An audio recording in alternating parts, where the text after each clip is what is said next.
Okay, so okay, so hi everyone. So welcome to Angular APEC meetup tonight. So we are lucky to have Anna Boga from USA to talk about Cypress and automated testing. It is a topic I'm very interested in because my company is starting to do automation testing with Cypress. Maybe I can learn a few things and share it with my teammates tomorrow when I get back to the office.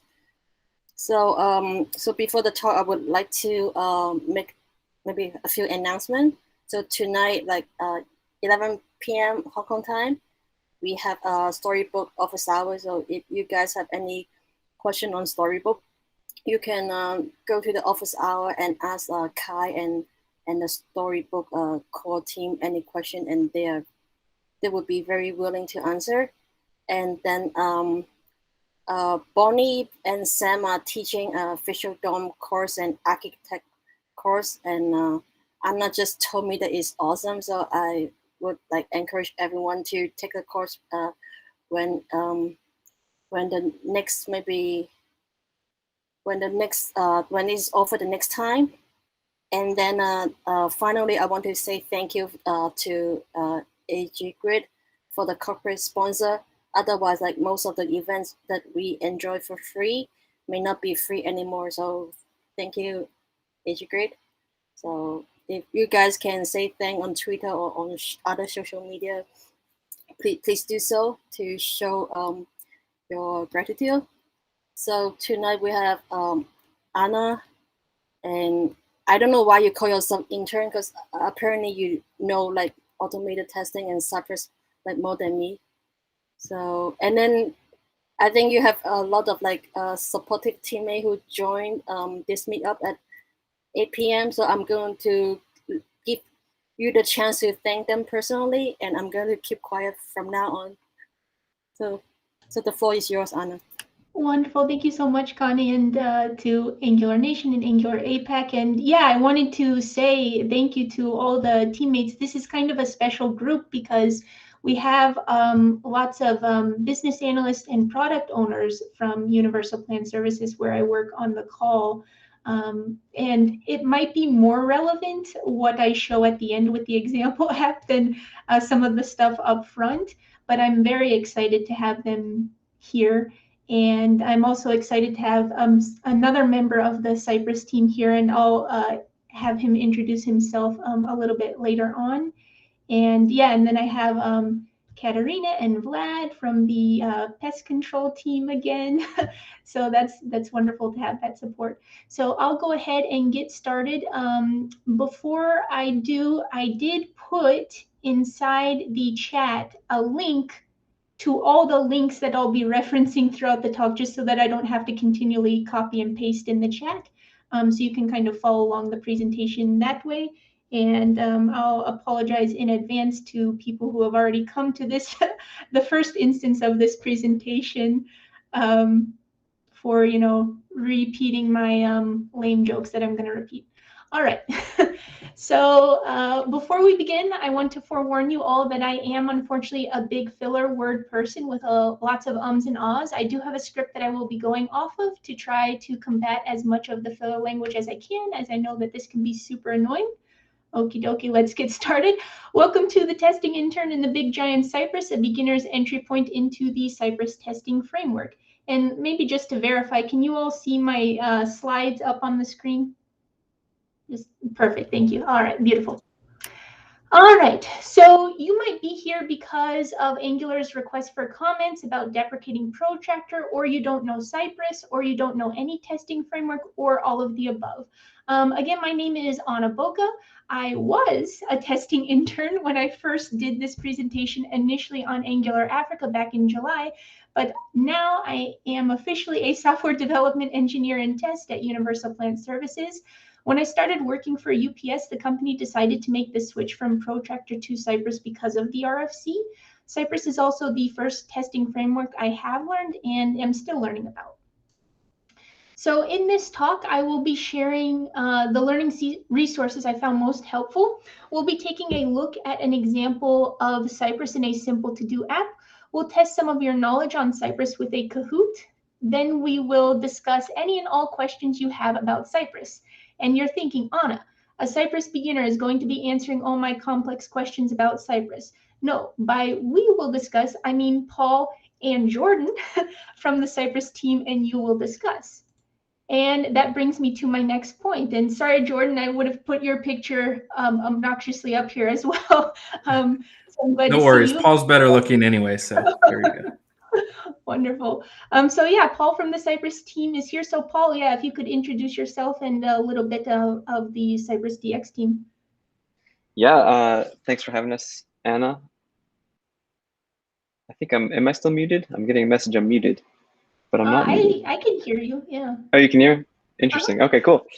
Yeah, thank you for having us. Pleasure to be here.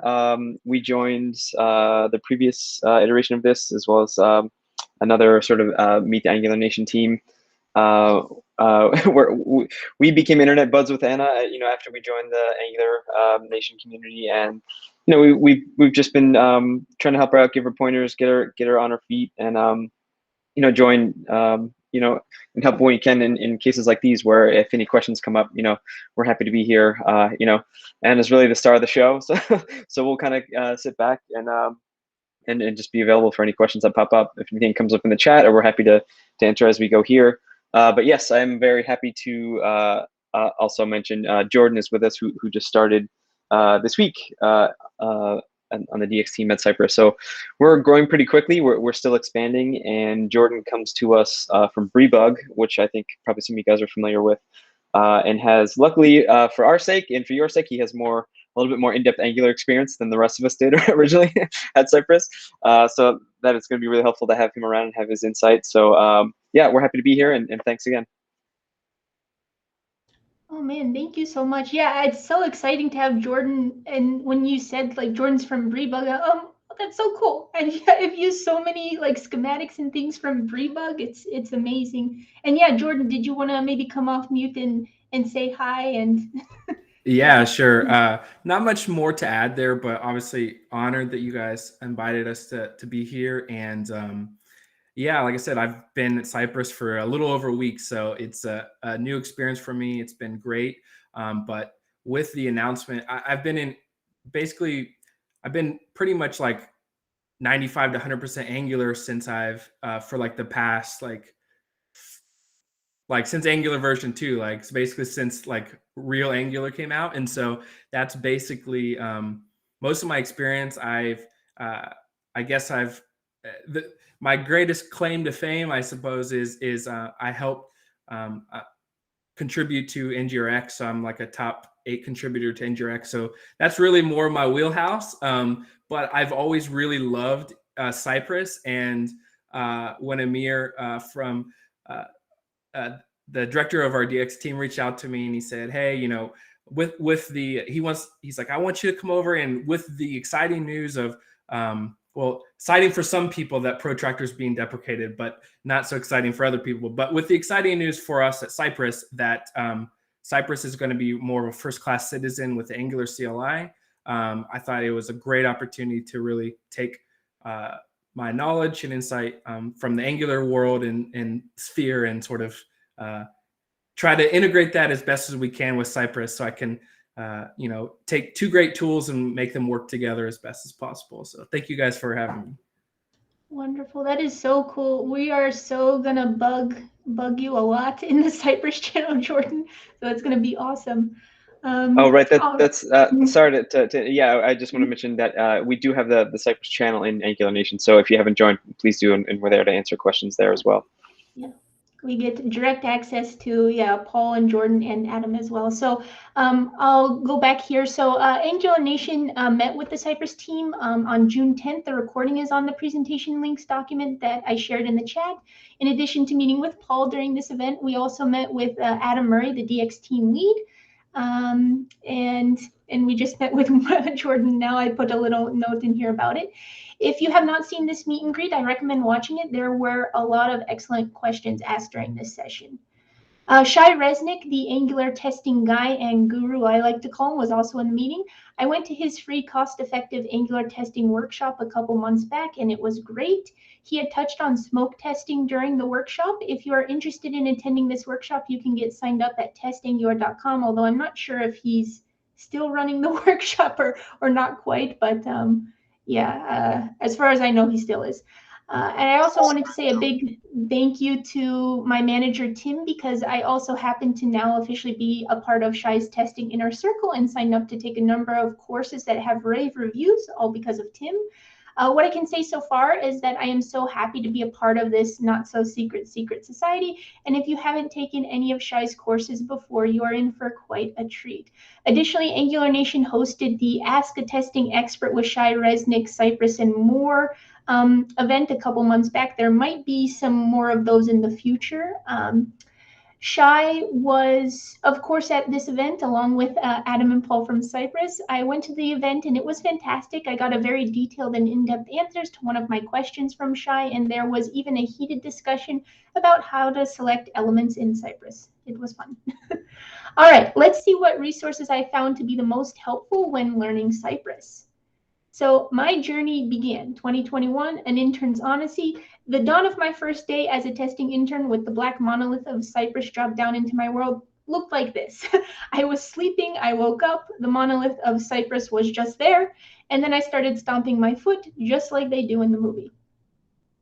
First of all, what is Cypress? Cypress is a JavaScript end-to-end testing framework. You can install Cypress globally as a dev dependency in your project, or you can use a schematic.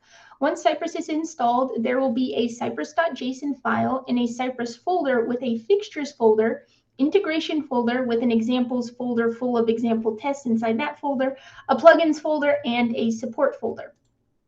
So, to be honest, my entry point into Cypress and testing in general was not actually dramatic or mysterious or scary at all like the opening scene from 2001: A Space Odyssey. The Cypress documentation has everything. The documentation is easy to follow, even for a developer with beginner level technical knowledge like me. The documentation is also not like the meme on the slide either. Can you see the issue in the picture, by the way? The documentation, which is linked on the slide and on the presentation links document I sent earlier, is structured like a well-curated tutorial. Cypress also provides users with some example apps like the Real World app and the Kitchen Sink app. So after initially going through a big chunk of the beginning sections of the Cypress documentation, I took the Cypress Web Automation Testing from Zero to Hero course on Udemy by Artem Bandar. Artem Bandar's course on Udemy was excellent. He progresses from the basics of getting Cypress set up and selecting elements in the app to using the page object pattern to advanced topics like, and I can never say this word, but parallelization, but basically running multiple tests on multiple machines at the same time. I highly recommend taking this course. It takes a little longer than the 8.5 hours that is listed, so I'd recommend spreading out this course over a couple of weekends. I also found this article by David Werfel, I'm probably saying his name incorrectly, quite helpful when using Cypress specifically with Angular and TypeScript. Initially, when I installed Cypress on my example-to-do app that we'll be taking a look at later, I used the basics with JavaScript files. I then later reconfigured my testing files to use TypeScript, partially with the help of the Jordan at Breebug Cypress schematic, but I will be giving you an even more poignant recommendation on the next slide. I also went to the Angular E2E Testing Protractor is Dead Long Live Cypress meetup event that was hosted by Manfred Steyer and presented by Reina Hanekamp. This talk was excellent because it really gave a detailed breakdown of how and why Angular went about deprecating Protractor. Reina also gave a great compare-contrast into the technologies behind testing frameworks such as WebDriver and the Chrome DevTools protocol. He also explained why and how Cypress is awesome because it runs in the browser and works with the native elements, thus making it one of the most reliable testing frameworks. I also learned about the Open Selector Playground button from this talk, which I will show you when we go through the Cypress example. This button is incredibly, incredibly helpful. You're thinking, I just want to know how to get Cypress set up with my Angular project, Anna. Follow Adam's blog post. This blog post is also linked on the Cypress channel, by the way. It's as simple as adding the schematic to your Angular project with ng-add @cypress/schematic. The official Cypress Angular schematic used the @rebug/Cypress schematic I spoke about before as a starting point, so that's really cool. I'm also one lucky duck because I was also able to meet with Adam and Paul to get some feedback and direction on some best practices. As a side note, they were awesome. They made sure to look through my app and slides for this very presentation before our meeting together. They are also so wonderful to talk with in general. They really are focused on making the experience for us developers accessible. Adam pointed me to the UI login flow for the Cypress Real World app, and I'm going to open that up for you here and just share that. Share this tab instead, and let me make it a little larger. All right, so let me scroll down here to one of these tests, one of these if statements, I think right here. You can see how long this guy is. And can everybody see the test? Maybe just a thumbs up. Good, awesome, thank you. All right, so this is an excellent example of what a true ETE test looks like. I was surprised to see how big some of the tests were with so many assertion statements, as I was previously taught to try and limit my test to have one assertion per test, but there is no need, as you can see what assertion the test failed on in the Cypress test runner. You can see in the test that there is a lot of element selecting going on. You will be using the global Sci object and selecting elements on the page using the get method on the Sci object. The get method uses CSS selectors. I will also show you this in a little more detail in the example app. Paul also pointed me to a Cypress best practice about not writing end-to-end tests like unit tests, and this was a whole mindset shift. Adam also mentioned that that having a lot of small tests with single assertions is not quite performant as there is a lot of load. Writing end-to-end tests in general requires a mindset shift about testing the whole user flow and not small functionality like with unit tests. The Cypress best practices, and I'll go back to the slide over here. There we go. So the Cypress best practices are linked on the slide and on the presentation links document I sent earlier. Anna, I just want to know how to migrate my protractor test to Cypress. Well, again, don't worry. Here's the link to a whole guide that Cypress created to make the migration process easy. The link is also on the presentation links document. I also heard from a little bird, Shai Resnick, during the Ask a Testing Expert event that he is working on a course, I think, with Adam's help about migrating from protractor to Cypress.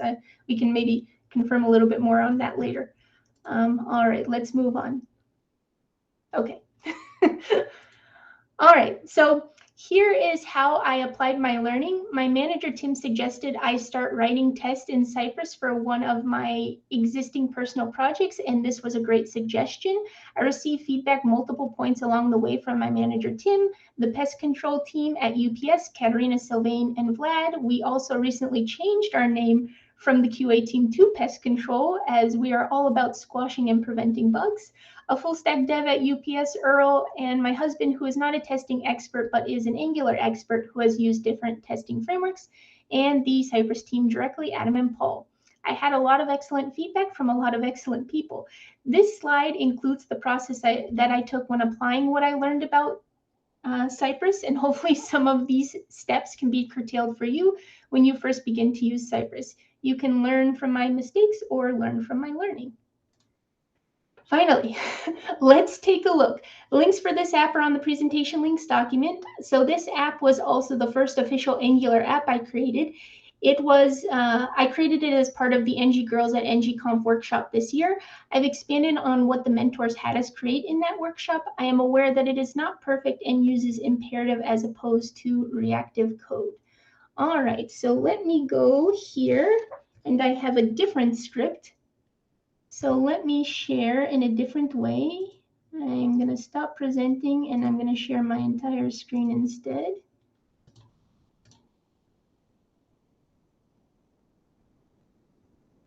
There we go, it's loading. There we go. All right, and just a thumbs up, you can see the to-do app. Good, thank you. All right, so here is the to-do app.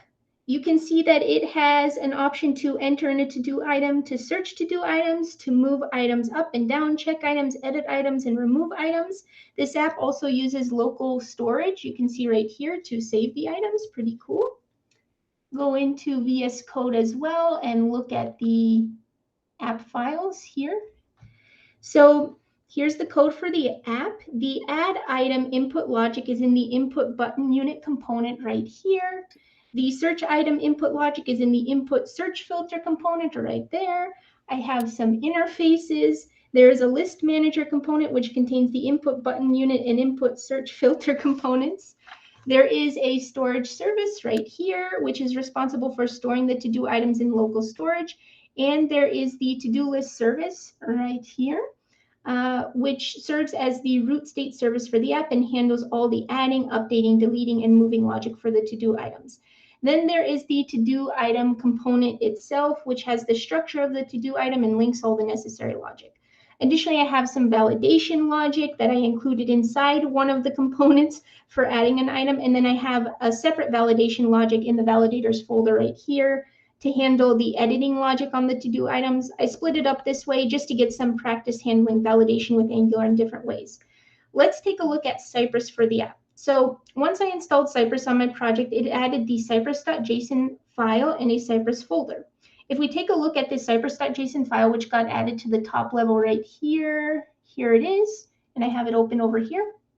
So you can see various settings that can be configured, and there's a heck of a lot more than what I have here that can be configured. You can like change your viewport, lots of different things. It's really cool.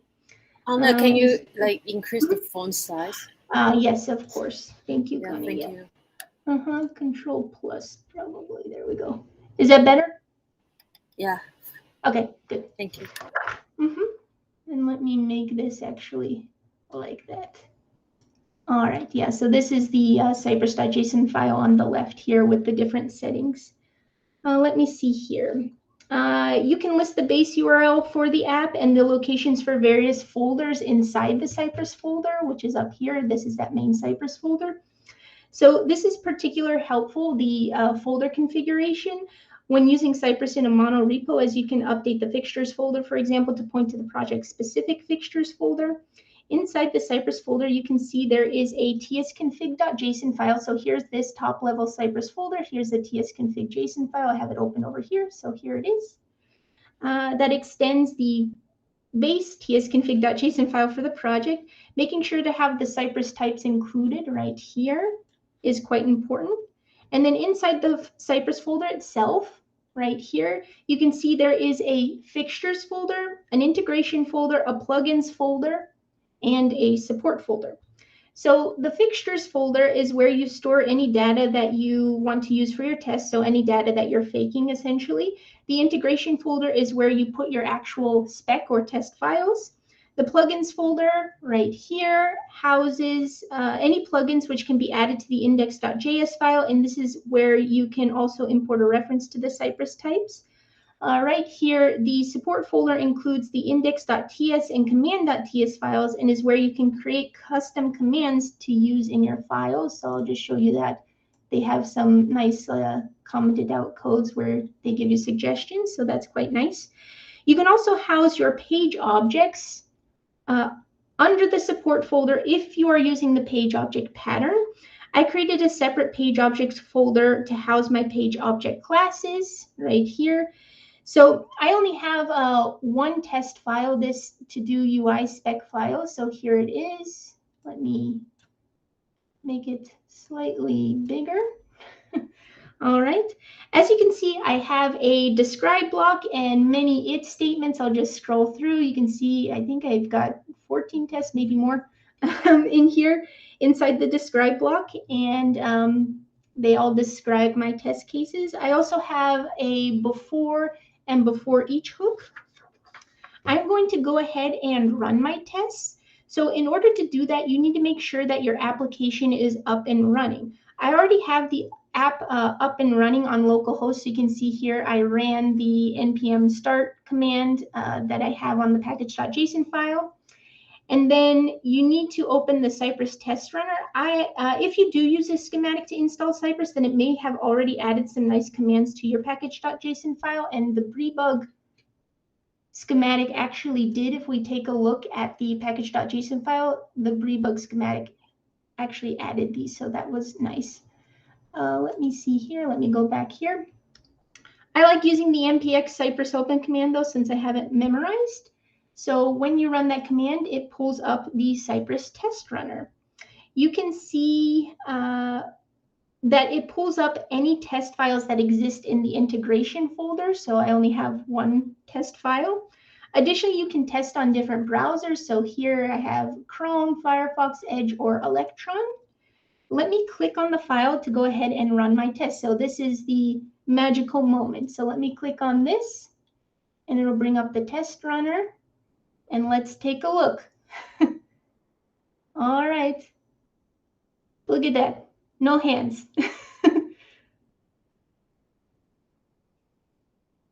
All right, it's got a couple more tests at the bottom. Boom, look at that, and all green check marks too. So how awesome was that? Did you see how quickly the test ran? It was under 17 seconds. If we actually take a look at this first test, you can see exactly where the assertions are made. So I'm going to click on this to expand, and you can see exactly where the assertions are made here. So that's quite nice. So these are assertions that I wrote inside the script. You can also pin a snapshot so you can see the state of the test at a particular point and click before and after. So let me do that actually when I type in DE. So I'm going to pin this just by clicking on it. You can see over here on the view on the right, you can click. This is what the state of the application looks like before I type in DE. And here's what the state of the application looks like after you type in DE. It's really nice. Additionally, when you pin a snapshot, the related element will be printed to the console. So if I press F12 to bring up the dev tools and I look in the console, this input, it's this search input. So that's what that's kind of the associated element that I'm typing into. So that's quite nice. So let me close this and unpin that. Additionally, there is the Open Selector Playground, which I had mentioned before, which will help you figure out how to select an element. So this is the Open Selector Playground button. So if you click on this and you hover over various elements on the page, it'll give you a verbose CSS selector. So I really like this.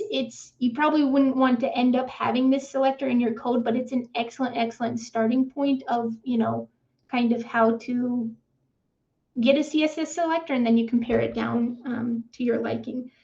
All right, let's actually take a look at the first test I wrote to see how Cypress did what it did. So I'm actually just going to show you the test kind of manually over here on localhost on the app itself. So my first test is testing out the search functionality on the app. I go through the to-do items right here. There are 6 of them, and see how many include the string DE and save that number. Then I actually type in DE into the search input and make sure that the number of items that appears on this filtered list is equal to before. I also go through the filtered list as well to make sure that it does in fact include the DE search term, so kind of like a double assertion just to make sure. All right, let's go to VS Code to take a look at the code itself over here. So I am using a page object to abstract away various elements and methods. Now, you don't have to use the page object pattern in the way that I am. There are many, many ways to skin a cat, as they say. However, this level of abstraction allows me to create what I think are more readable element names and method names. I will show you an example of how to use page objects that Matt from Cypress was working on after I go through my test. Page objects are helpful because you can have all of the associated elements and methods needed for testing that are related to one particular page on the app. This is not only helpful for readability's sake, but also for organizing your testing code and for navigating to different pages when testing. So at the bottom of the spec file, you can see that I have the same test. So this is like a little example. And you also have the link to all the GitHub for this code. So right here, let me make this a little smaller so that we have them both here. So I have the same test. One is refactored using page objects and one is not refactored. In the non-refactored test, this one right here, I am using what you would start writing your tests with. I am using the global Cypress object right here. along with methods that are available on this method. So this get method, the type method. Cypress is wonderful because it provides you with a very intuitive way to essentially write scripts to simulate user actions. Using sci.get is probably the most common method that you will use with Cypress, and you will put a CSS selector inside to get various elements on the page. Okay, back to the first test. So let me go back here. This is the test for the search functionality right here. You can see, let me see here. I see. What I wanted to recommend is that you can add .only to the it statement if you only want to run and work with one test. So let me do that for this first test. I'm going to add it.only here, save the file, and then we'll go back to the test runner here, and you can see it's only running that one test. And this is really, really helpful when you're going along developing your tests and your test cases to make sure that they're independent from one another. Another helpful addition to the it statement, you can use it.skip. So that's quite nice if your test cases are still in a design state. So that's another one. So let's go back here, remove it.only, save the file. Okay. All right. So you can see, let me go back up here. When going over like the whole spec file itself, you can see that the first thing I do in the before hook right here, so this will run once before all tests, is declare an instance of my page object to work with in all later it statements. So this is my instance of the home page object. So this is the class that I have over here for it. Let me see here. I then navigate to the page and make sure that I am on the proper page. So I do that with this method, the assert navigate to and verify home page. So this is a method that I created in here, which I probably just scrolled past. Let me do an F12 on it. There we go. So essentially I just visit the page and then I make sure that the heading contains the string to do so that I make sure that I'm on the right page. So that's what I do in this method. I also have an example here of adding a bunch of to-do items that I immediately delete right here.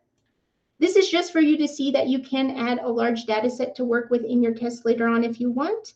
Then in the search test down here, I access elements and methods from the page object. In this first test, I read out the logic that I had described kind of in that manual test before. You can see that I have created a private property for the search input, which is right here. And if we actually look, it's over here. This is the private property on the actual page object class. Again, this is one way to do this. And if you don't like this level of abstraction, you can do it differently. I am using actually using a method in the getter from my base page object class. So here I'm using this get page element. So if we actually look at here, this is like another page object class that I created to abstract this away further. And I basically use this attribute selector and I append the value for that attribute selector. So you can see this is how to access an element with Cypress. You use the global sci object and the get method, and you can access the element using CSS selectors. Cypress recommends using the data sci attribute selectors. I added the data sci attribute to the search input and added a value to it. So if we actually look at the component itself, not that file, sorry, this one. Right here, this is the search input itself. You can see that I actually added the data sci attribute with a value right here. So that's how I'm accessing it. The attribute selector is a recommended best practice because it indicates to developers, or one of the reasons is because it indicates to developers, hey, please don't delete this element. We need it for testing. Some developers don't like using the attribute selector because they don't like adding to the code unless it is used for an additional purpose. We got into quite a fun debate about it at the last Ask a Testing Expert event. We can talk or debate about this further in the Q&A. All right, let's go back to the test over here. After I actually kind of do the search functionality and I type in this line right here, that's me actually typing in DE into the test bar. I then clear out what I typed right here. from the input at the end of my test so that my other tests can run independently from one another. You can see I have a before each hook, so this will run before each it statement right here. That also clears out any to-do items that I added during my test. I linked another best practice right here. It's here and on the presentation links document about dangling state that Paul from Cypress had recommended. Essentially, you want to reset your data before each test and not after, so kind of interesting. All right, let's go back to the presentation here. I can minimize that. All right. So here is an example of a different way to work with page objects. I use a class with private properties, getters, and methods. Here, Matt Hamill exports variables and functions. Now, you don't have to use page objects at all, especially when starting out. When beginning, you would use the global Cypress object and go through using sci.get and sci.should and sci.click to simulate the user actions on your app. However, page objects do come in handy for readability's sake and for scalability's sake. All right. That's it for the example app. I encourage you to explore Cypress's example apps that I linked before. Keep an eye out for the page object guide that Cypress will be coming out with soon, I think. And feel free to use my app as a starter reference. And also, here's a fantastic bonus that Paul let us know about on the Cypress channel on Angular Nation. Cypress Studio is a test recorder that can actually generate tests for you. This is an excellent feature to use, especially as a starting out point for beginners and in general when writing your test. It is similar in the sense to the Open Selector Playground button that I love so much. The Open Selector Playground button provides you with a verbose selector as an excellent starting point that you can pare down to a more unique and condensed selector. This Cypress Studio writes initial tests for you based on your actions, and you can later refine those generated tests. Pretty wild. All right, let's keep going. All right, I think now you have enough knowledge to get started with Cypress. You're well on your way to becoming a Cypress expert in no time. Let's see who really knows their stuff. So go ahead and go to kahoot.it and let's play a game. Let me actually share then in a different way to make sure that we can hear the music on the game because it's not worth it without the music. Let me see, do I have the right one? Here we go. All right, good. And let me turn up the volume. All right. So go to, I'll put it in the chat, kahoot.it. And enter in this game pin. Let's see, the game pin is 564893. All right, we got a couple people in there. Good.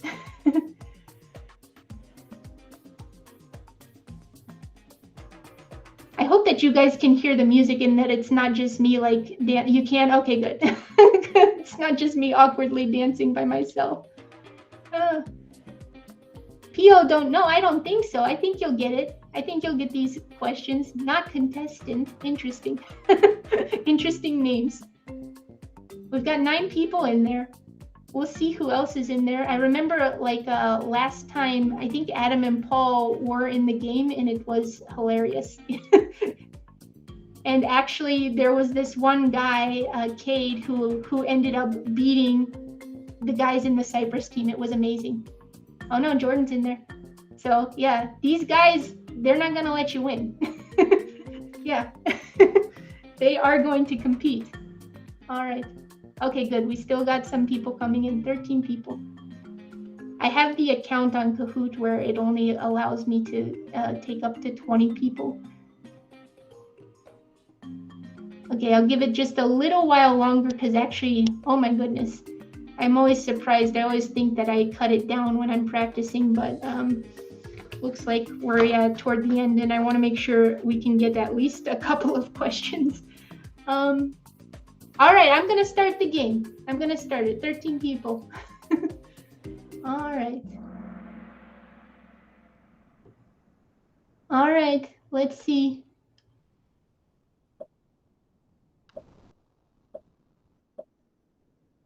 Okay, we've got 8 questions. Once Cypress is installed in your project, what 4 folders are present inside the main Cypress folder?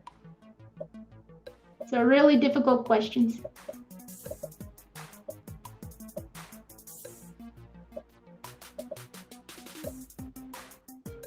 12 answers. Ah, there we go. Okay. Yep, it's the blue one. Yep, fixtures folder, integration folder, plugin support. Awesome. Let's see. Okay, we've got the not contestant up at the top. Then we've got Fufu, Quincy, Eileen, and VZ. I'm pretty sure that's Vlad. That's awesome. All right. Next question. I added some helpful pictures this time. The first time around with this game, I didn't have the helpful pictures. So yeah, what is the name of the main configuration file that gets added to your project once Cypress is installed? It has all those nice settings on there that you can configure and, you know, more that I didn't even talk about. Oh yeah, see, I put the big C, little c because I put the yellow one to kind of throw you off. But yeah, it's the lowercase cypress.json file. Awesome. All right, we've got, wow, this non-contestant has got it. Then Fufu, then Eileen, Quincy, and VZ. Same people, they just shifted. Also, another little pointer, although it might be too late to mention, but Bonnie said that if you play on your phone, usually it gives you a better time advantage. So that's something to think about. All right. What is the command to add the official Cypress Angular schematic?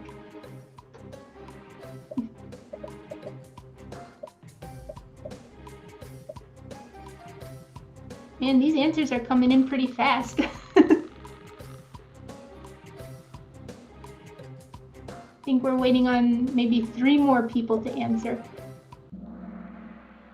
Yes, it's the yellow one. So actually, most people got that one right. But yeah, it used the Breebug one as a starter reference. So a little bit of a tricky one there. All right.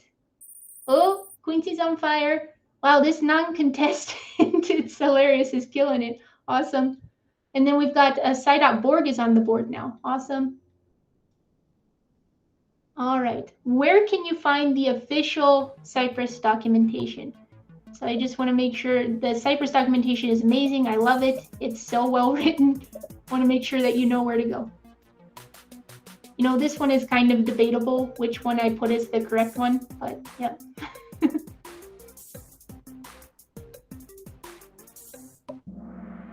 All right. Yep, it's the green one. It's kind of nice. We have like a scaffold. I mean, the GitHub one, yeah.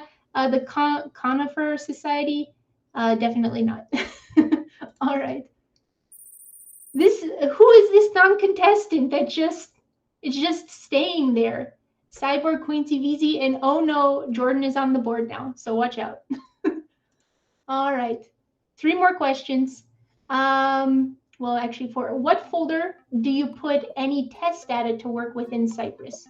Generally, I mean, you can put, you know, different test data in different places, but generally, where would you put that data that you're faking?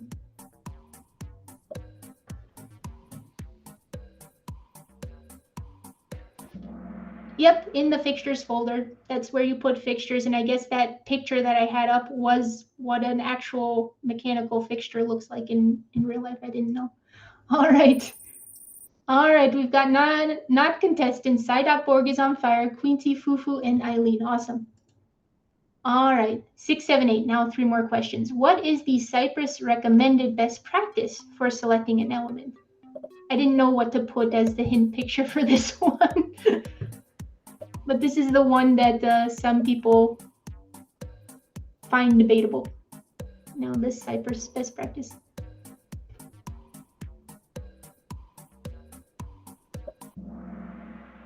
Beautiful. Okay. it's the blue one. That's what I put, like Pablo Picasso's blue period, because I didn't know what to put. But yep, it's the attribute selector.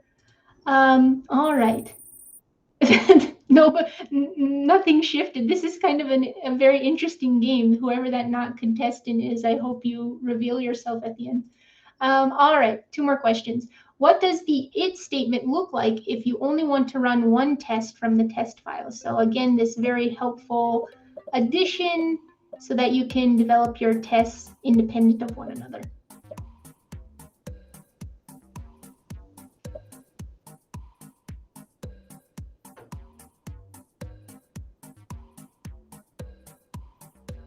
I think we're waiting on like, there we go. Yep, it that only. Okay, good. That one like wasn't hard at all. Awesome. All right. Oh, this is hilarious. I've never seen the board like stay so stable after so many questions. It's interesting. All right, last question. What button do you press in Cypress in order to find a selector in your app? So what's that button that I like so much? Gives you kind of a verbose selector, but you can pare it down.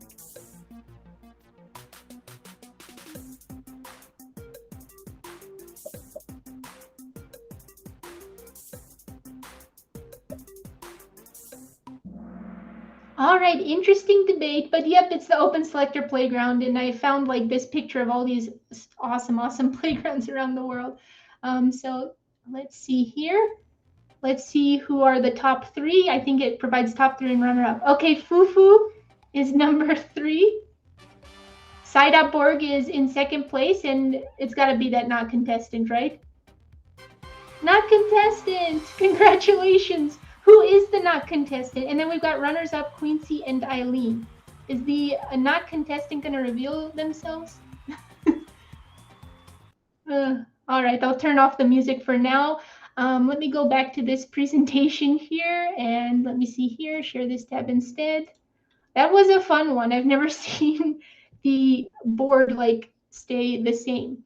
All right, so before we go to the Q&A, which I apologize, we have limited time on, I want to give my profuse thanks to Paul and Adam for meeting with me multiple times, providing me with poignant feedback, and for facilitating the Q&A for all instances of this talk. Thank you, Paul, so much for your time and for sharing your expertise with me. Additionally, I want to profusely thank both Bonnie and my manager, Tim, for providing me with the opportunity to do this talk. All right, let's get to it. What questions do you have? I'm going to go on mute, and Paul and Jordan, it's on you. I'll pass it over to you. So yeah, go ahead, ask any questions, come off mute, raise your hand. Yeah.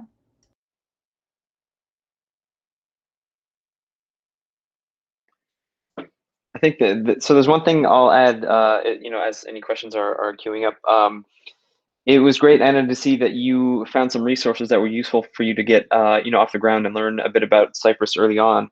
And that's kind of the great thing about the community is people are very excited about it, and there seems to be more and more content, any place you look. One of the other teams on the DX squad is actually working pretty extensively on, we're putting together our own basically like learning curriculum so that ideally that, you basically will just come to Cypress for all the things that you need. And if it's, you don't know, you've never written a test in your life, or you are looking for more refined, information about Cypress, once we get all that together and out the door, you'll have, actually like a proper like learning track that will bring you through different content. And that could take on, many forms, either written or in some cases some video content. So we have basically an exclusive team working on just that. So hopefully we'll have everything that you need, under the same roof. But yeah, it's great to see that you found other stuff that was useful. I see a lot of stuff all over the place, and it's really fun to see people getting into stuff and getting helpful stuff out there. Man, that is so exciting. I'm floored about that. That's wonderful. I also just wanted to maybe highlight a point that Tim had posted about in the Cypress channel about you guys are starting to do component testing, and you offer it for like support for React and Vue, and you're planning on doing it for Angular. Can you talk about that a little bit? Yeah, for sure. Really the goal is to have it for everyone. It's just a matter of time before we can get there. So the way it's shaking, it is in our future. Hard to put an exact date on it yet, but yeah, really we're looking to extend out and cover a lot of ground in that way. And the difference there being, the end-to-end test runner that we saw in Anna's demo is, essentially for this, capturing this end-to-end or like a user flow, essentially from start to finish. And that could mean anything along the way, seeding data on each test, setting up a database, tearing down a database, running through the UI. There's really anything that you can imagine from the user journey, you're able to capture in the test runner. And that's not even to get into, mocking data and stubbing data and intercepting network calls, and which is all very available to you with the test runner. We're also extending out into component testing. Yes. So, think of it in terms of like, almost like a storybook, but with Cypress testing, so that you're able to isolate certain components in your test suite.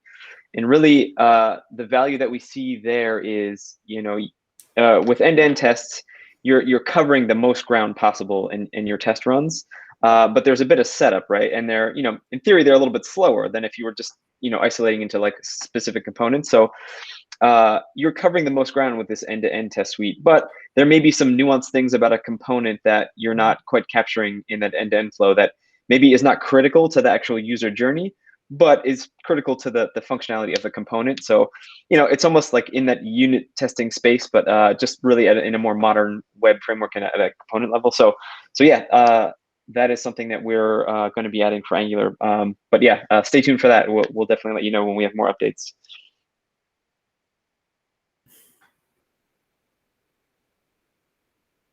Yeah, that is super exciting. I was surprised because I think somebody had mentioned it during the NX Conf and Tim saw that and I was like, that's wild. So yeah, so Cypress isn't just gonna be end to end. Crazy. They're like taking over the whole testing space. It's awesome.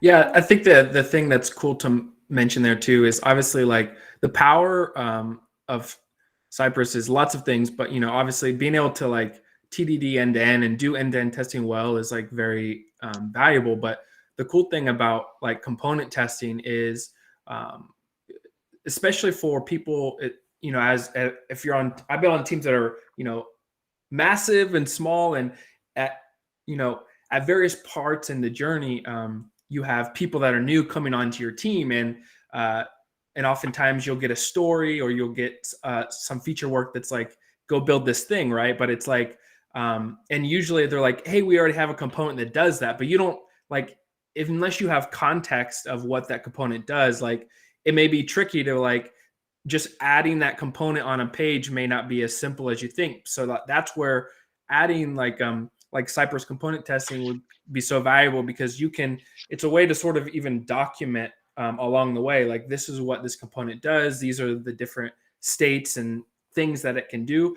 And so it'd be much easier to spin up, Cypress components and essentially be able to look at the different states and different things that those components can do. And it's a great learning resource, a great way to almost self-document along the way. And it's a great complement to being able to end-to-end with, using Cypress. So. Yeah, and actually, as Tim mentioned in the chat, it's really going to be great to extend out to sharing components across many apps, and really we think of it a little bit in terms of as the engineer, as the software developer, and you'll have a pretty close, in theory, in most cases, you'll have a close feedback loop with the product folks and the design folks, and that'll be a really great chance for everyone to sort of come together at that stage and have like a tight feedback loop on that. When a designer puts a component together, and they think through different error states and those sorts of things, it'll just be nice to have all that stuff, together at that stage. And it's, we're really excited about it.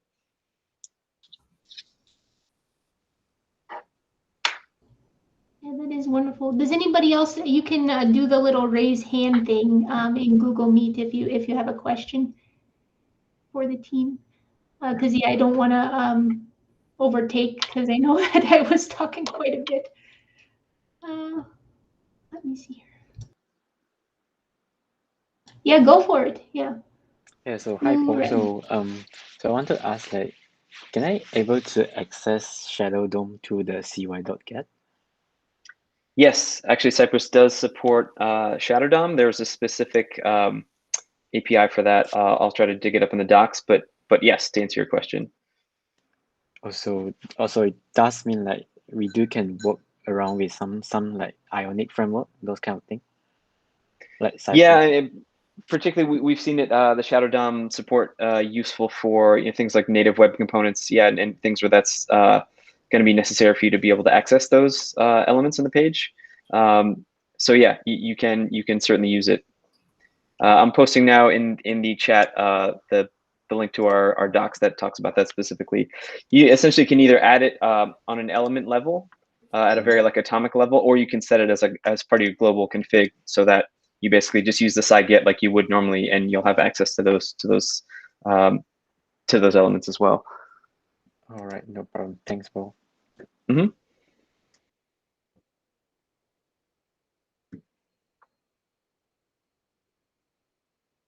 Yay, Katarina, go for it.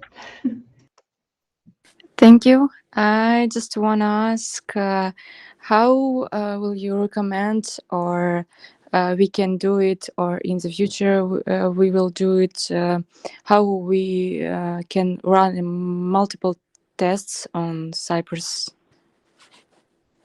Multiple tests, as in, are you familiar with the parallelization on that? Yeah. Okay, are you talking about something like that, or is there? Am I not understanding the question? When you say run together, can you clarify?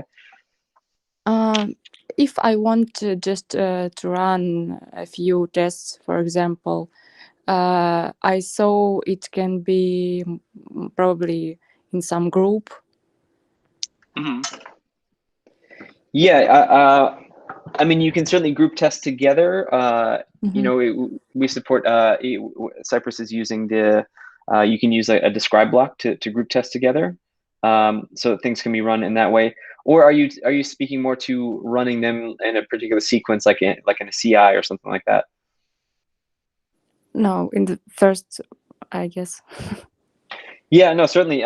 So basically, individual tests are written in Cypress using, you know, an it function. I don't know if you're familiar, and certainly Anna can help you out with that stuff.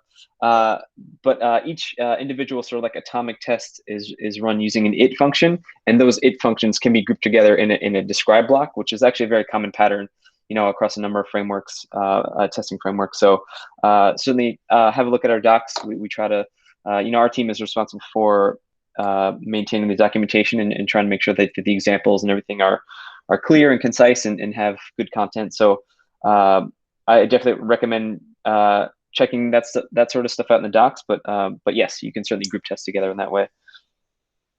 Oh no, sorry. I meant if I want to run a few files, for example. Okay, so the question is if you want to, and this is locally or in a CI. Probably locally.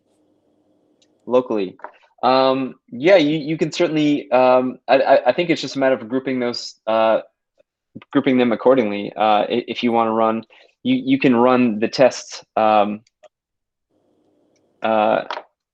I'm trying to see if there's anything in the docs that I would take a spin through our docs and like the best practices in getting started. I'll see if I can find something useful, and I can follow up in the Cypress Angular Nation page if I can point you to something more specific. Okay, thank you. Sure.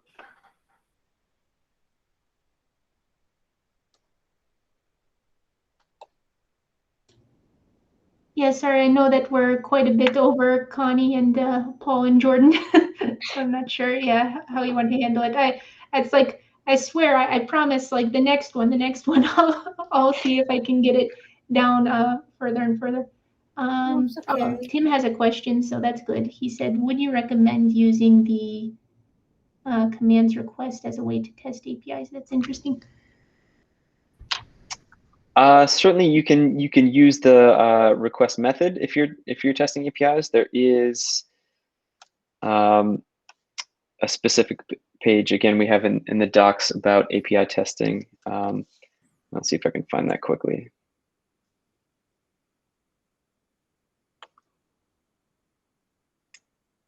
Any other questions while I dig that up?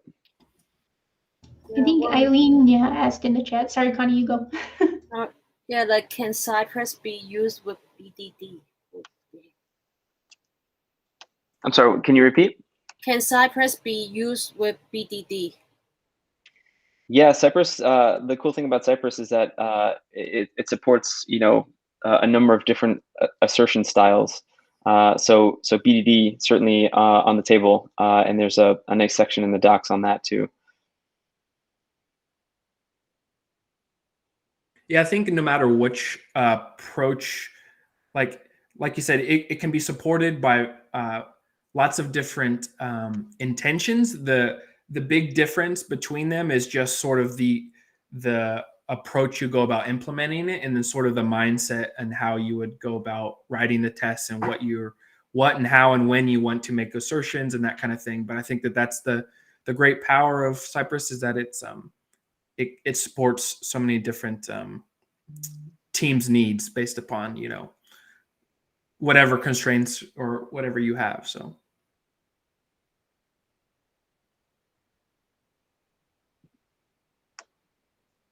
Yeah, I'm actually, my internet is working at a glacial pace. So, so I took a few notes on some of the links to follow up on it, and I'll post them in the Cypress page in the Angular Nation. Okay. Tim has a question. Okay, Paul, I looked at the link you sent and I've read through that, and that looks more of like a way to test your application's interactions with an API. But I was curious more about testing the API itself independent of the application. And I see. with that side.request, it looks like you could do everything you'd want to be able to get the API, get the response back, and be able to do assertions against that response. Would that be the route you would recommend? Yeah, I think you know, the interesting thing about testing APIs with Cypress is we fully can support that, and yeah, I think using requests would be a good way to do that. The thing you have to consider is that, you know, if you're using Cypress, if you're using the GUI, like the interface, it will, you know, as you would be running any tests, like an end-to-end test, you know, when you run Cypress against your API test, it will pop up that, you know, interface and help you run through, you know, help you track running through those tests. And so that will bake in a little bit of time where, like, that isn't maybe necessarily something that you need if you're just testing an API. So I have seen the community, you know, speak to that because Cypress is opening the browser and really you're only testing the API. If you are to go that route, it will, you know, add in a little bit of time in the test runs, obviously. But yes, let me follow up on that on you know, some best practices on API tests as well. Okay. Because yeah, the other thing I was looking at with the side.request was finding ways to write test results to a database. So we could start using it for that potentially. At one point, we were looking at having it write to Azure DevOps. Right. I remember we had that conversation. Yeah. Yeah. We looked at it, and it looks like some of the APIs just from Azure don't quite have everything that we'd want, or at least not structured in the way that we'd want to do that. But I think being able to just write the results back up to a database and be able to do custom reports ourselves on that, or have long-term historical data on tests ourselves to be able to do. But before we go that route, I did want to check in with you again if there are better routes that you'd recommend, or things that the Cypress team already provides for reporting for historical purposes and being able to query against past test results instead of getting a one-time report. And you're talking by way of the dashboard, or just like when you say custom reports, you mean through the dashboard, or just by way of like your own sort of like manual? Yeah, I mean, the dashboard would be fine, but if we have like 5 different people running the test, is it writing to a server for the dashboard? Is this all locally stored for the dashboards? Is the question, is the stuff through the dashboard stored locally? Yes. Like how does the dashboard that Cypress provides work? Yeah, I would have to get in. I'll dig up some specifics on the dashboard. Let me follow up with you on that one. I'll try to get some more clear information. I don't have any top of mind. I also added Tim I don't know if this answers your question in regard to the API, but I did add a link to a slide from Amir. He just did a talk, and he basically talks about the different testable app layers through your application, and basically what are the best ways to sort of test your application at different levels and different dependencies between them, all that sort of thing. So maybe this helps answer your question, maybe not. So. No, that definitely is helpful to see that. So yeah, I do see the benefit of having the when we're testing the front end to have a lot of the API stuff mocked, but it's nice to have a separate test where we could run through and actually test our APIs as well. make sure everything's running smoothly. And that could be a completely different test that runs on a scheduled basis, just to let us know our API health. So that way we know everything's running well on that end. Sure, sure.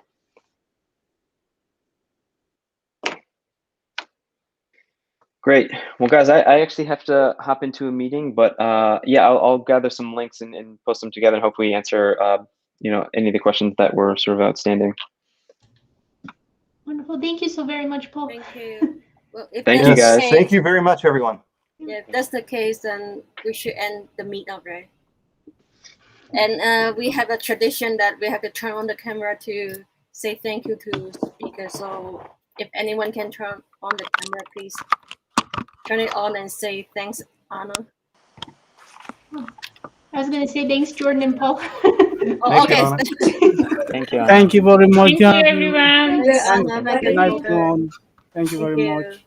Thank you. So see you guys in 2 weeks. That sounds good. Thank you so much, Connie.